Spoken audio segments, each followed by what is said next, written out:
In retrospect, I could have done better with my expectation, yeah, with the estimation of this is when this thing should be available. But it was taking so much time. Maybe for a 3 sprint task, is now taking up to 17. And you're asking for feedback because there is so much demand on your desk, but it's not coming. One random day, expectedly. So after several warnings, our boss comes and dashes everybody. I don't know who was left. He sacks everybody. And that was heartbreaking. I was really very passionate about the product career, and something I did not directly do cost me my job as at the time. And like I said, it broke me. Hi, Frank. How are you doing? Well, thank you. How are you to yourself? Oh, I am very fine. Thank you for asking. I want to say welcome to the pod. It's going to be a very, very interesting conversation, and I hope that our audience also get to enjoy this, right? All right, so let's meet Frank. Okay. Tell us about Frank. Yeah. He's quite some guy. But first off, I think he's a Christian, lover of God. He's a married man, married to one wife. And he's passionate about growth, impacts, scaling products is just on the side. He's a speaker also, pretty much interesting things here and there. When I'm not working or being so serious, you'd find me most likely hiking or sleeping. Oh, you enjoy And then hiking. watching movies. Yeah, watching movies and then maybe catching up with Arsenal Football Club and getting my heart broken. Oh, nice, nice, nice. I mean, let me just ask hiking, but why hiking? Okay, so I have the notion that nothing is impossible. Like I have that limitless drive. So one of the things I love to do would be to dare myself to get onto mountain tops and then stretch my physical energy. Like so hiking is one of the things I can do. Maybe at some point I'll start snowboarding and stuff, but for now just hiking. Really, that's smart. I guess at least for mental strength, right? That's the word, yes, mental strength. I Mental mean, when strength. you do this on Saturday and there's nothing impossible for you on Monday when you're back at work. Mm, nice, nice, nice, nice. I think swimming is one thing I've been doing lately, just learning how to Mhm. swim, right? And I pretty much, I'm having fun with it. So I hope to like make a hobby out of it once I'm done, really learning, taking my lessons. Rooting for you. Thank you very much. Thank you. And now let's move to Frank. Yeah, a content creator, a Mhm. product management content creator, right? So can you talk to us about, Frank beyond the LinkedIn PM, the product manager that people know? What is that thing that people probably don't really know about you? There's a lot. I think what I show is just about 60% of what there is to know about me. And sharing this on this podcast, that's like casting myself even more. But yeah, I think one other thing they don't know about me would be me shy person. Just the least. What other thing is there? I play sports. I play all sport I can think of, and I love football, like I said earlier. So that's one of the things I don't put out there. And then I'm an investor. I kind of like invest in a lot of things here and there. And I'm also a teacher. I teach teachers and I also teach children. And I think that's some other place I love to serve. I'm actually a children's teacher in church. So that's not out there. But yes, that's a bit about it. There's more, but if I say all here now, there's nothing else to unveil later Okay, okay, nice one. I mean, it's good to hear that. I'm sure that on. our audience are actually listening and they want to know who is Frank, Yeah, beyond, I, being known on LinkedIn. yeah. I don't know if Awesome. I mentioned I love kids. I love kids. I mean they love me back, so it's like a mutual stuff. I love kids a lot. Wow, awesome. Yeah, okay. So now let's Yeah. talk about your product management journey, right? So was there a moment you actually, I mean, it's been 4 years, right, into product management, right? Correct me, right? 4 years into Mhm. product management. Yeah, so I mean, what in your early journey, what stand out as a specific experience, where you now figured out, okay, this is actually what product management is. Maybe looking at what you were doing before at the start and then what you have found out, I mean, so far? Okay, I'll take it back to 4 years ago. I was working with a transportation firm as at the time. This is 2024 making this recording. So 4 years ago was 2020. the heat of the global pandemic. COVID just happened, and I was running operations as at the time. So we had a lot of retrenchment. It's either you get sacked or you come sack yourself. So a lot of that was flying in. And I had just started on with the whole management thing. So I was still trying to manage the workers, the workforce, the stakeholders, the customers, and then the realization that this business might fold up at some point. And he had me meeting with my developers as at the time, and we talked about something that I would later understand was version 2.0, so an improved version of our product. And I was able to contribute with that conversation because I think I was first very customer facing, right? And I only just got promoted to the operations management role. So I was first a customer service person, yeah, because I was doing a whole lot of things for the company. And I would be the first person who gets the query, the first person who the drivers complain to, the first person who the customers nag to that the drivers are doing this and that. So meeting the developers, I was just telling them, okay, see, can we do this? Can we do that? And that's how the conversation started. And I mean, we tried to do that, and a lot of successes, a lot of lessons over there, and that was it. I think that was me doing product management without actually realizing it was product management. I think it's also the best time to share. The last time I got on a Treford call like this was actually 4 years ago. And the difference is I was learning how to build products. Yeah, so 4 years ago, having done the basics or fundamentals of product management without even knowing what product management was, I can't remember where I saw it or a friend posted it. I can't remember. My name was LinkedIn, and then it was Fundamentals to Product Management course by Treford. And I'm not sure I could afford it at the time. I was still broke. So I applied for a scholarship. Yeah, that's a part I remember. And the programs manager was nice. He extended the application deadline, something like that. But yes, I shall kind of arrived at the first day of the course. And then the second day, it was interesting. Bootcamp experience. It was my second bootcamp experience, but first for product management. And that was that epiphany. I like to call it aha moment that, oh wow, everything I have been doing up until then was all product management. I just didn't know the word. So it was like a pea in a pod, a round peg, round hole for me 4 years ago, and it's been a good one since then. Wow, that's an interesting journey, right? I mean, I'm sure that I think our products management started 2019. Before then, we were having physical classes, and then COVID came, like you said, we Mhm. moved to the virtual classes. Yeah. Yeah. And true, to be honest, I think it's already like 4 years. It's really like 4 years. And from that point, the boot camp evolved into, or let me say, the program evolved into a boot camp. It started off as fundamentals, a boot camp that ran for like few weeks, and then we were able to like later transition into the full boot camp. So it's been quite a journey, and I'm glad that Trevor was part of it. So thank you. Trevor was not just part So of between it. your Trevor first was the foundation of it. Okay. Pardon me. Yeah, good.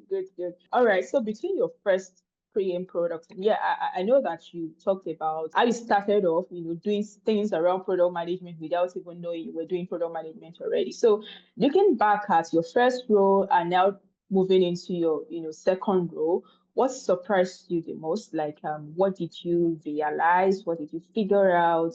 What were the lessons that you learned in that process of moving between your first and second role as a PM? Pretty interesting question. I think it's the dynamics of things, and I would explain.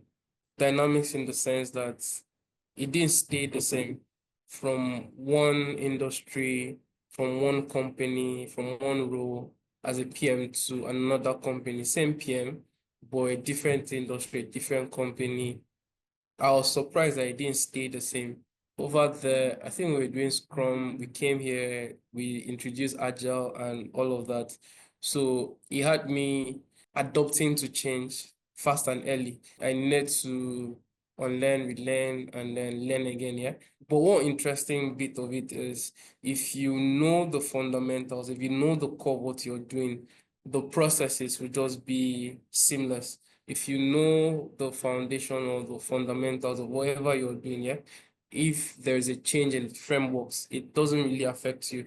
So I'm trying to say that the fundamentals would always be superior to the frameworks.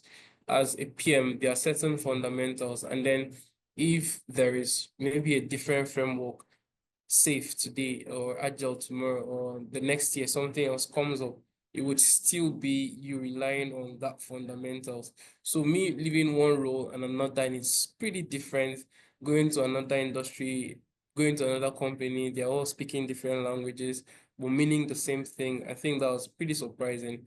And the word we use as PMs most of the time is agile, but we fail to understand that the thing that needs to rapidly evolve or iterate over time is not just your product, but you as the PM. I think that's the most important thing, the most important individual or item that needs to stay agile, stay flexible to what will be changed.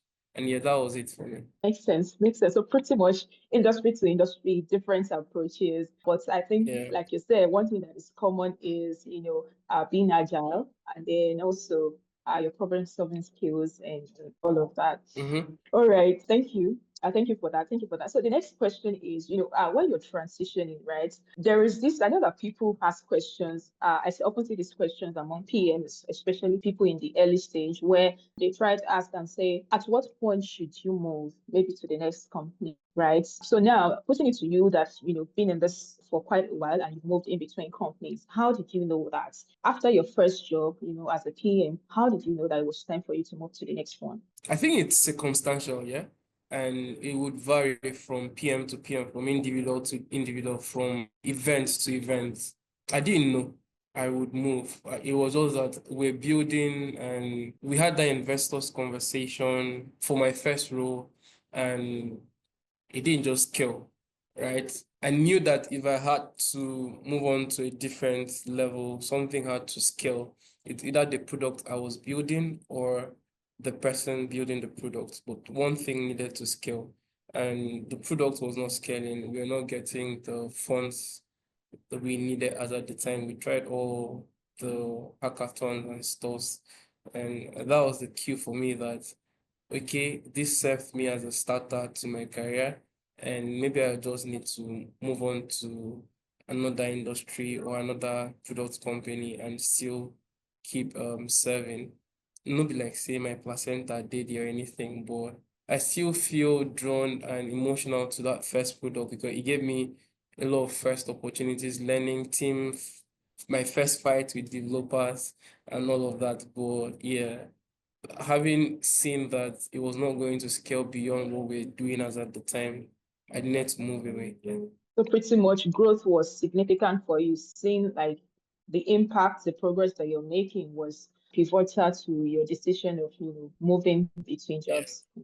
Okay, okay. So, Yes. if you, apart from that, is there any other thing you would recommend that, people who are looking to transition in between, jobs and looking at what time, well, should I go, should I not go? Do you have any specific other tips or that they can just pick up, from this? For every person, you know what your vision is, you know what your drive is, that even if you don't get that thing and something else comes along in the middle to maybe keep you company, to pay your bills, and at some point you just know that you don't get distracted, you still need to drive at what would be what takes you to that place of vision, what takes you to achieving all of your KPIs you set.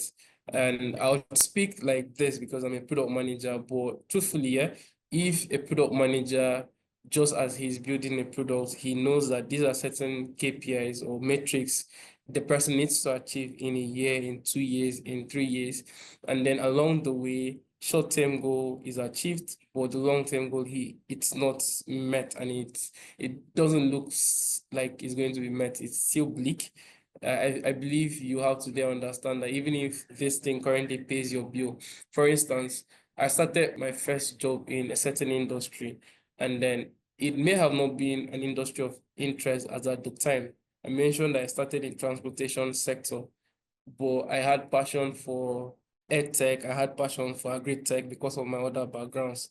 So even if I started with transportation, I still knew there was something more I could easily offer to the other industries.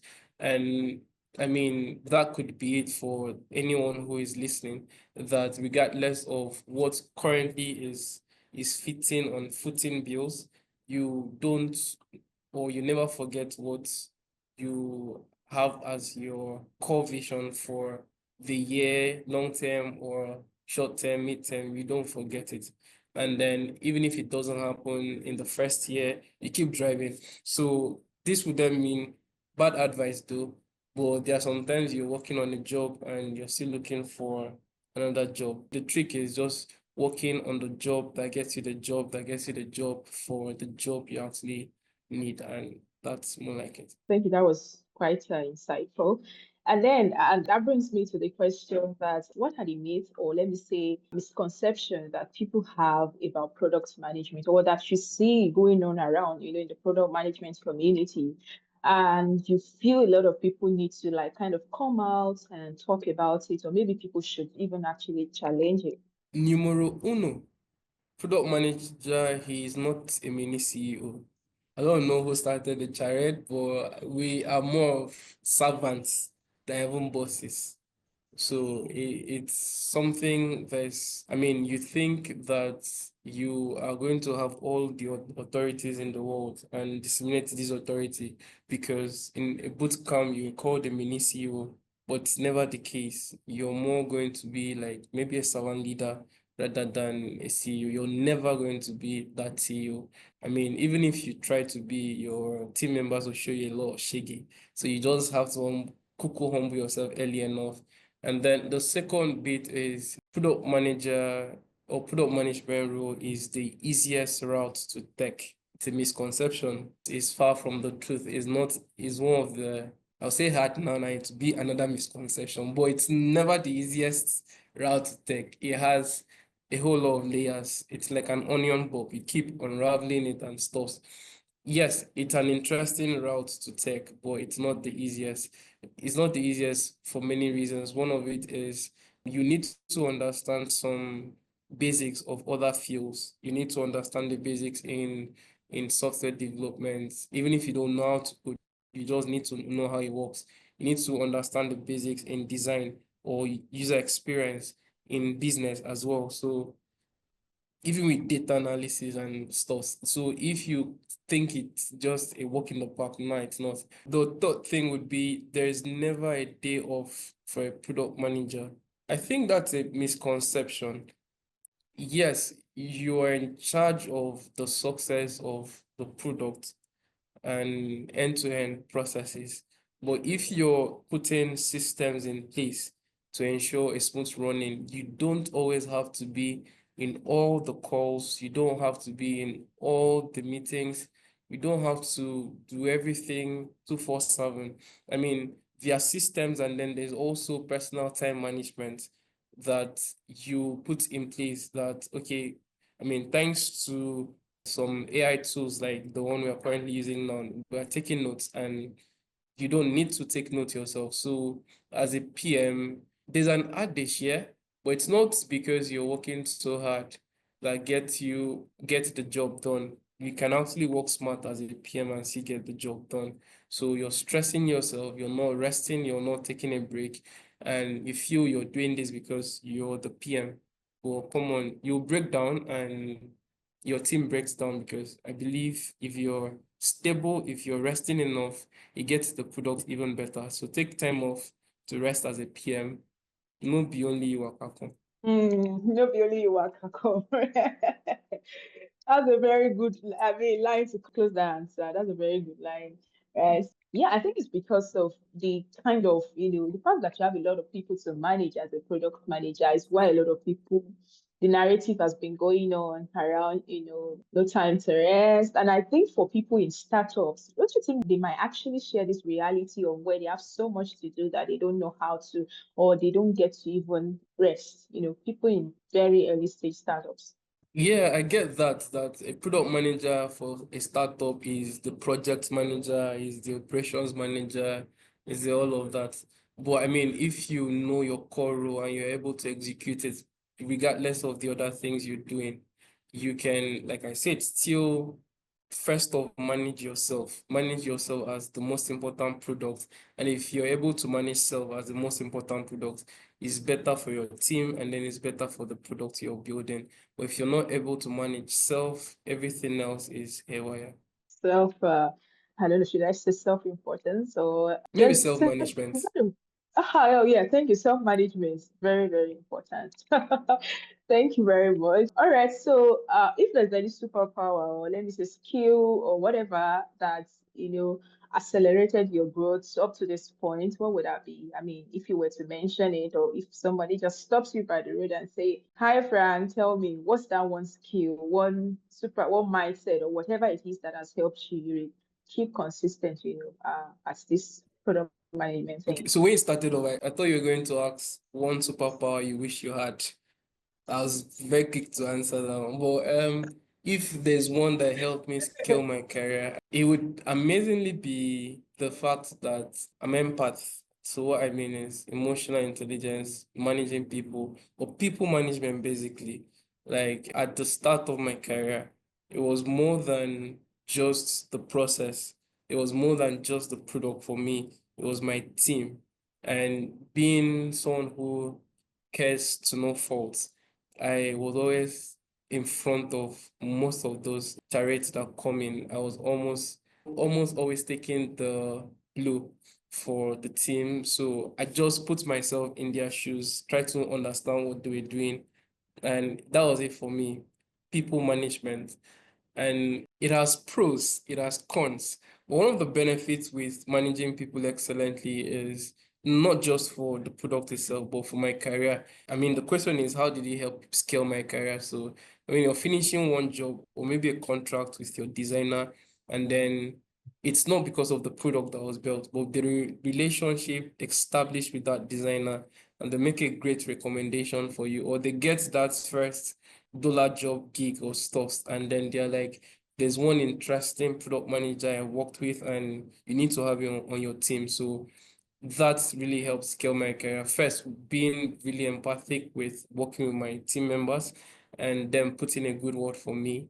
That's really scaled my career. Like, Amazing. I think that emotional intelligence, skills is still something that needs to be discussed a lot, even apart from the fact that, I mean, apart from the product management field now, I think across board, every professional actually really need that. For you to have that, like, I think is it a natural thing for you or you just learned it? I think it came naturally. I'd always like to think that everyone should be, but meeting a lot of other persons and realizing that some people are mad on the streets. And you're like, okay, okay, maybe this is just you being calm, and not everyone is calm. That you're a good driver in Lagos doesn't mean that you should expect others to be, but then it doesn't also mean you shouldn't be. So I think it came just naturally. Maybe my background, it was pretty interesting growing up and stuff. So Okay, okay. Thank you for putting, I mean, just giving more clarity about, because I know that there's so much to learn for so many people, and then you also have to learn how to manage people and all of that. So I just want to know if being a natural actually contributed to that, part of you. But I mean, anything can be yeah, learned, right? but I'm sure definitely. I was going to say that too. I mean, some things are taught, some things are taught. So yes, it comes natural for me, but I believe for the role and for anyone who needs to know the role, you can learn it. You should learn it. And then this brings me to the other question I was expecting, that if I had a superpower, I would want to, can I answer that? I'd want Okay, yeah, to be invincible, like appear and disappear. Like, Pion, when is the task getting done? And he's like, give me a second. And then you're appearing in any location, and then you're over shoulder and knocking some people's head. Not like literally, but you get it must have been tough, wiping some like working people, with so many people. wiping code, wiping Oriamo code on Let some them go. developers. But yeah. Oh my goodness. I guess like sometimes people can be so difficult to work with. I think at some point, once you start managing people, you will always encounter this. And I really, really respect product managers. There's so much you have to deal with, right? Across board. Stakeholders, internal stakeholders, external stakeholders, and all of that. So Crazy. I give you credit for that. You're doing amazing. All right. Yeah. So what's one Yeah. moment in your career when you felt like maybe I failed or maybe I didn't do enough, right? Just felt a little bit low, right? So how did you, walk through that moment and just get yourself back up as a PM? Yeah, I do have a couple of moments like that, and it broke me. What happened? I think one of the first companies I worked with as a PM, we're not meeting the stakeholders' expectation, and it was majorly because the developers were taking so much time building. And I mean, in retrospect, I could have done better with my expectation, yeah, with the estimation of this is when this thing should be available, right? But it was taking so much time. Maybe for a three sprint start, is now taking up to 17. And you're asking for feedback because there is so much demand on your decks, but it's not coming. And then one random day, expectedly, so after several warnings, our boss comes and dashes everybody. I don't know who was left, but he sacks everybody. And that was heartbreaking. I was really very passionate about the product career, and something I did not directly do cost me my job as at the time. And like I said, it broke me. And I mean, when you're getting stable, you're pouring into a company for so much, you're building a product you're passionate about, but you then we no longer want to work with you, or we no longer need your services. Am I being emotional right now? I hope not. I think I'm emotional too. I'm trying to, it's Yeah. bringing back memories too for me. So I was just trying It's to for me, it's just like yesterday. But two things I took back was I listened to one of the podcasts, I can't remember which, but I just understood that for every man who needs to win, for every man who needs to succeed, failure is just one event. Having failed moment is event we would definitely have to encounter. That if you don't fail, it means you're not trying at all. So I took this, and the first thing I had to do was reach my bosses at the time and then asked for a feedback. I'm sure he will most likely get across this, but that feedback helped me a lot. He told me, Frank, you were just a victim of collateral damage. That was the word he used. I can never forget it. So that gave me a bit of closure that, okay, it was not me not doing my job so well. It was actually a collateral thing. And we had that accident that happened to our boss, and I was also in the bus or the taxi. So that happened, and okay, I reflected, what do I need to then do better? I also realized from that feedback that if I was more technical on the job as a PM, I would maybe not be in that situation. If you're giving some jargons because you're a software developer, I would understand exactly what you're saying and exactly what needs to be done. So with that feedback, with that experience, I moved on. I went learning technical aspect of the PM job.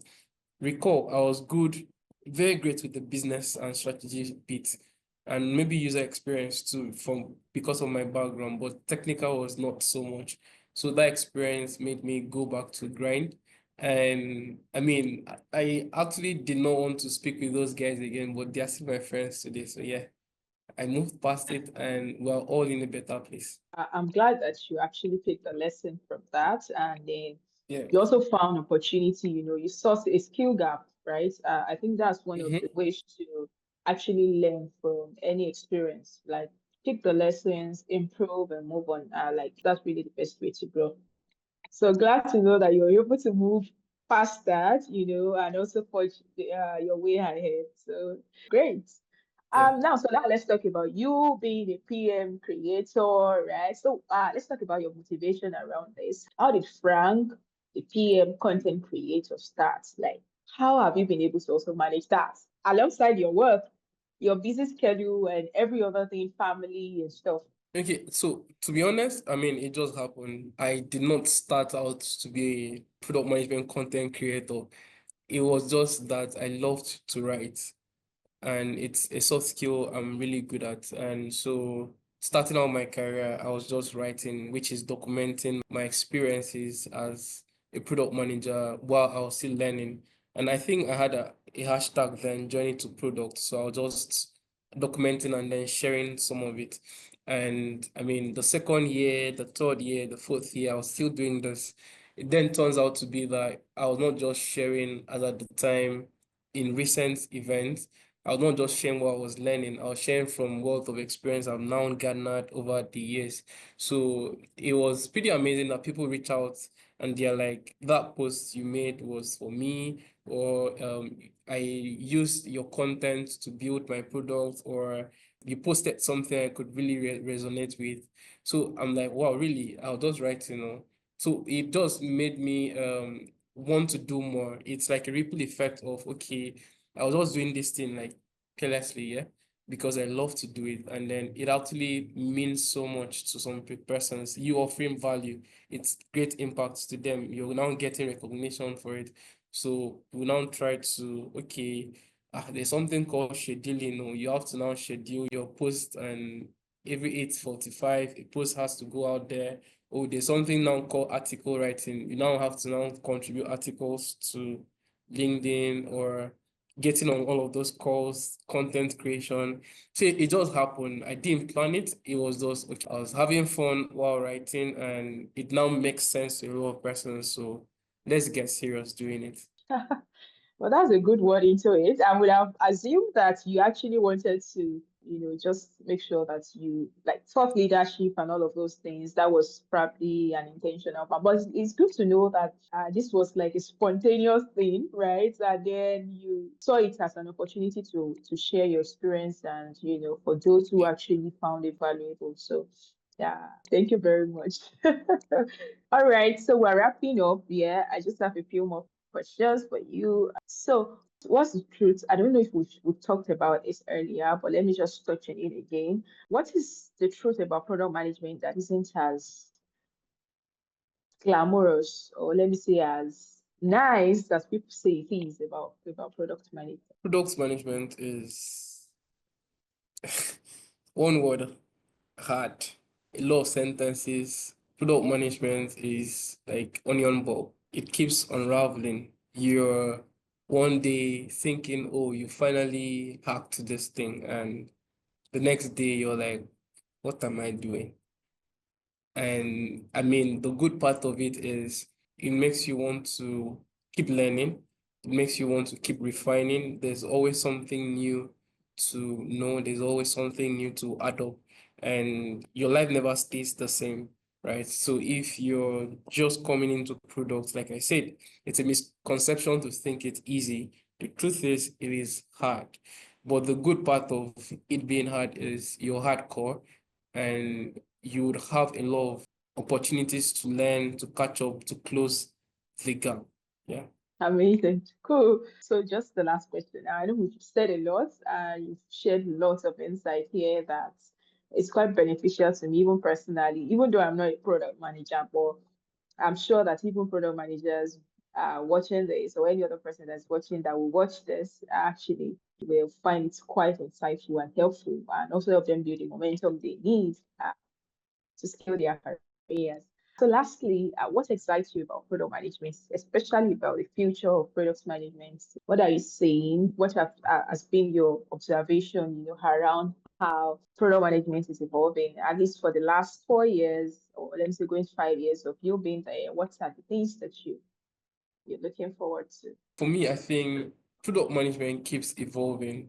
And I was at the Inspire Conference Africa in Lagos with Marty Keegan, and the conversations the stakeholders are having is pretty impressive. Like earlier said, it's not about the framework. It's not about the tools. It's you knowing the core of the job, which is to offer tangible and valuable solutions impact to one user, and then millions of other users that can be like just that one user. So it then makes us understand that yes, with the trends and everything happening in the now and then in the very near future, it's not just about problem discovery. It's now even more so solutions discovery. There's a problem and everyone knows and sees that problem, but your core as a product manager would make you understand what better solution can I give to my user that will offer better, easier, faster, and more scalable impact to my users and, of course, my business. So it's leaving that roles of let's look for the problem, to being spontaneous with what can be the best solutions out there. And of course, with the tools, with AI coming in, with Gemini, all of it, you're able to get better insights to predict or to analyze and then reiterate on what would be the best solutions in a very short time frame. But we're still staying with agile if you want to, but whatever the solutions are, it needs to be fast, it needs to be rapid, and it needs to offer value to that user that then in turns brings a million other users like that one person, and then a million returns on investment for what you built. Thank you.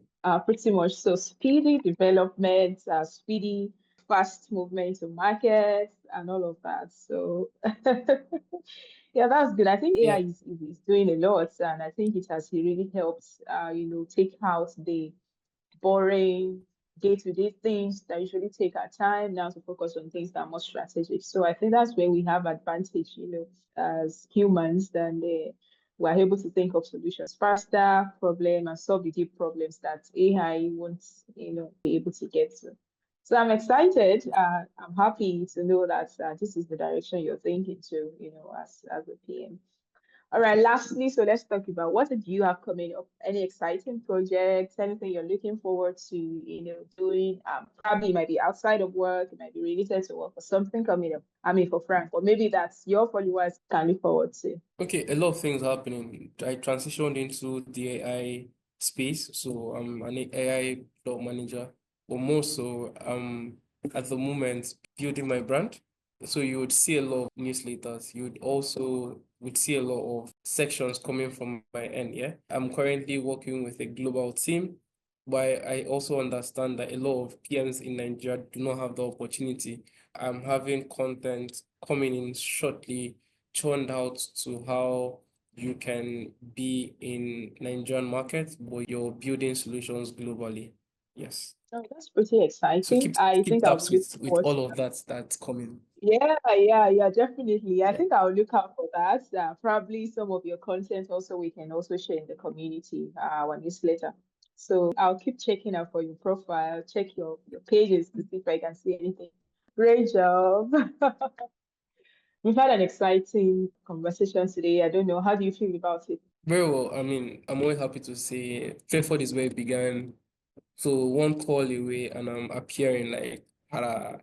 And thank you so much, Esther. Thank you, Fairford. Thank you for the good work all of you do behind the scenes to not just build careers in different product fields or no-code tech fields, but you're staying granular with your courses.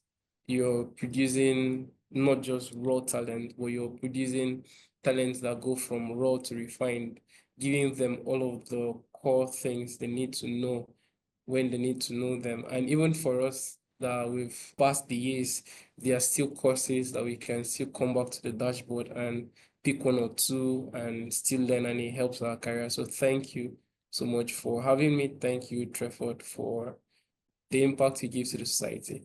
It's like Trefford for me is like a bank of lights. And then it's just one candle they gave me and I'm able to share. So it's Trefford is a granddaddy. Yeah, So I'm thank you. emotional now. All right. Thank you very much for saying that. All right. Thank you so much, Frank, for coming on the pod. It's been a wonderful conversation. I believe that our audience will really enjoy this when they watch. So have a very wonderful rest of your day. Thank you so much for having me. Cheers. Yeah, bye.